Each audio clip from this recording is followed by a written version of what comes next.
something else happens to make that be the case. Now, there's a verse that is just kind of like a highlight verse. We've seen it at sporting events, and you've heard it, whether you're a Christian or not, or whether you've been around church or not.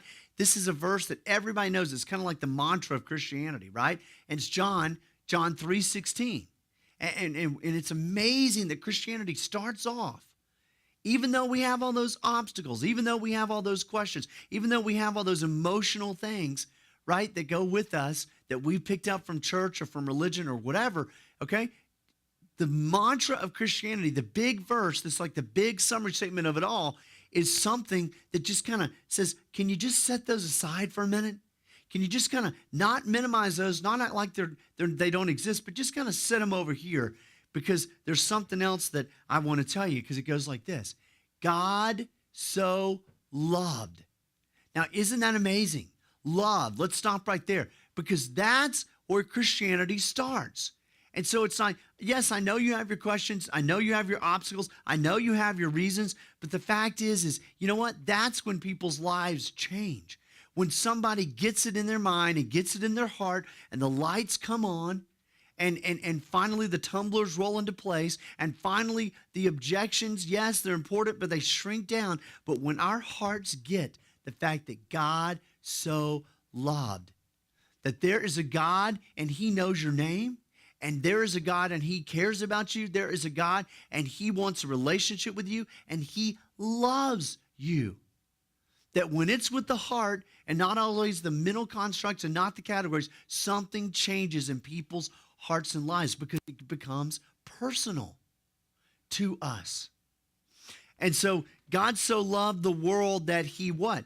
That he gave. He got involved. He wrote himself into the story, right? He wrote the script, and he became the actor and the producer, and he was the one pulling all the strings in the background.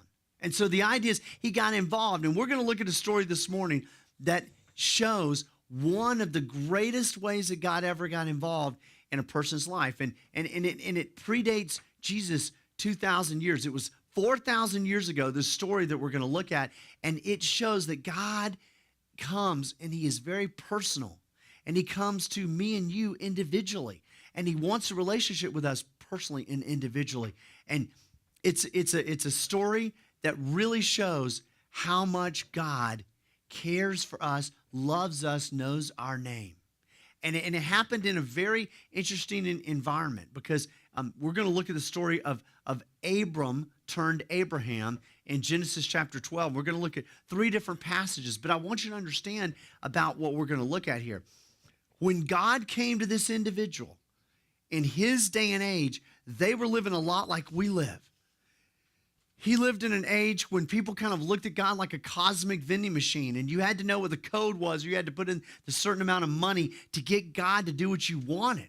And so we had to make God do what we wanted, like if we needed better crops. What can we do to get better crops? We'll do these 3 things, somebody might say. And so we go out and we did those 3 things, and the crops might have grown and they might not have.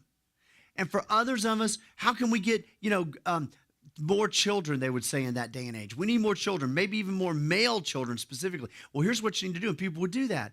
And so people in that day and age really saw God as, how can we get God on my page? How can we get God onto my agenda? And so they would do crazy things, like they had like idols, household idols that they would worship, or every piece of ground had a god for that piece of real estate, and they would worship or do certain things. They would dance.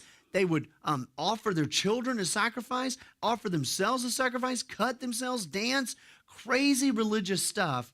And who in the world was to say what we should do or what we shouldn't do religiously? We did anything it took to get God kind of in on our deal. And we live that way too, if you really think about it, right? We live in a day and age where even if we don't believe God exists, we've negotiated with God, haven't we? Even if we don't really know if Jesus is the King of Kings and Lord of Lords and the person he said he was, we have sat down at the bargaining table and we kind of go like this. Hey, God, I want you to understand my expectations of you. God, I want you to understand how this works. God, I want you to understand kind of what you need to do to kind of come to me on my terms. God, I need you to do things this way, or I need you to do things that way. And that's the way we relate to God, and that's the way they did in Abram's day when God first came to him.